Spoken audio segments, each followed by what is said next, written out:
Grenadier Guards who were the closest regiment to the sovereign, the Queen's company particularly close to her, the Grenadier Guards whose loyalty to the British sovereign has never been questioned.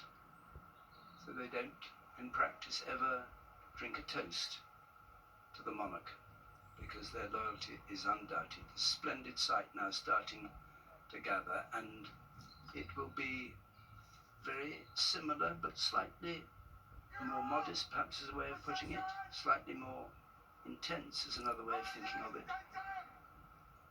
The Household Cavalry, a division of the Sovereign's escort,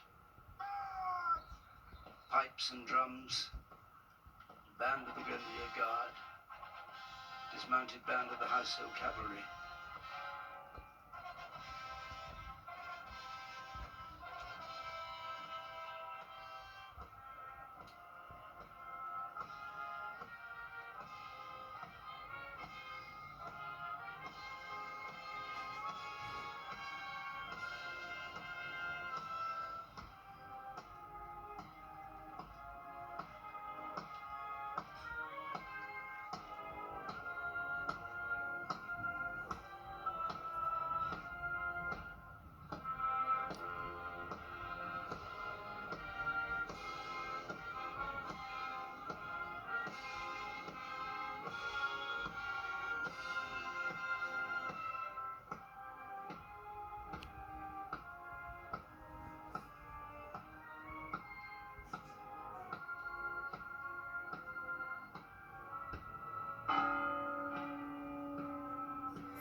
First division of the Sovereign's escort mounted, and before them the dismounted detachment of the Household Cavalry, the Life Guards.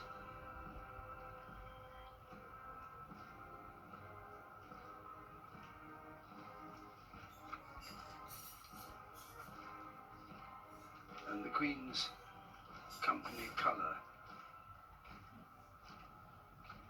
borne by an officer of the Queen's company of the 1st Battalion of the Grenadier Guards, carried in front of the hearse.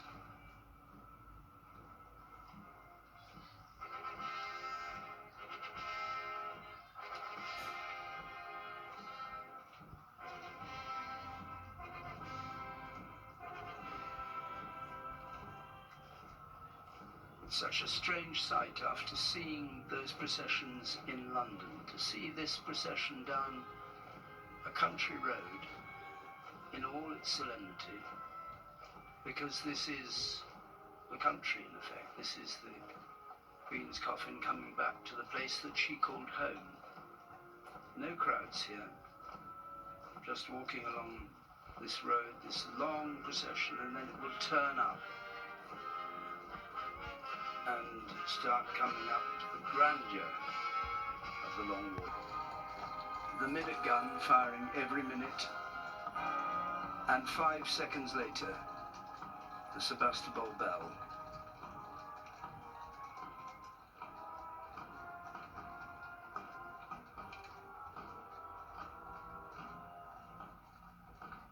The heralds have come from the centre of London to take their place in this procession.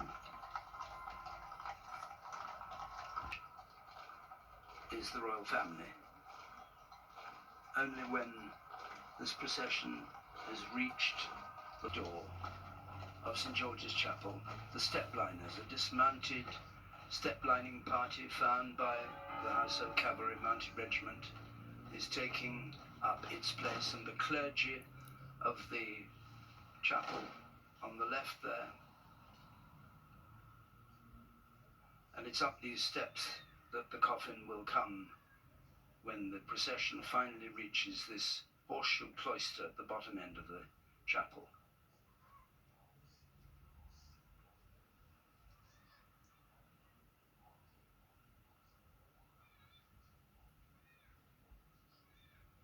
clergy, including, you may have noticed, the Archbishop of Canterbury, come from Westminster Abbey. And the other clergy on the left there of the Chapel Royal, the Dean of the Chapel Royal in Scotland, the Rector of Sandringham will be here, the Minister of Crathy Church, or Crathy Kirk perhaps I should call it, Reverend Kenneth Mackenzie will be here, the chaplain from the Queen's Chapel of the Savoy as well, and the Dean of the Chapels Royal, Sarah Mullally, Bishop of London. This is the Horseshoe Cloister, this red building with black beams, reconstructed by the Victorians, but making a great cloister with its guard of honour here, 3 officers and 110 rank and file from the 1st Battalion of the Grenadier Guards, who hold this ground in the front of the chapel.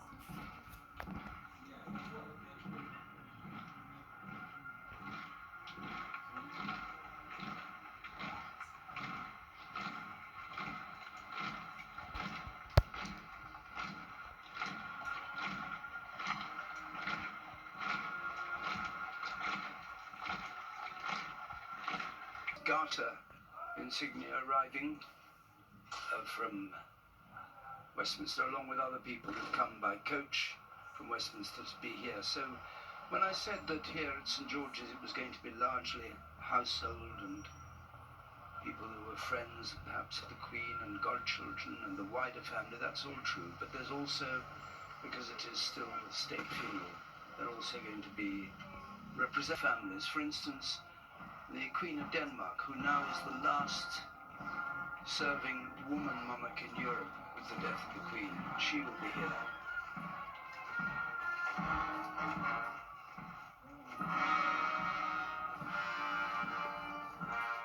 The procession has now entered the Long Walk for a journey of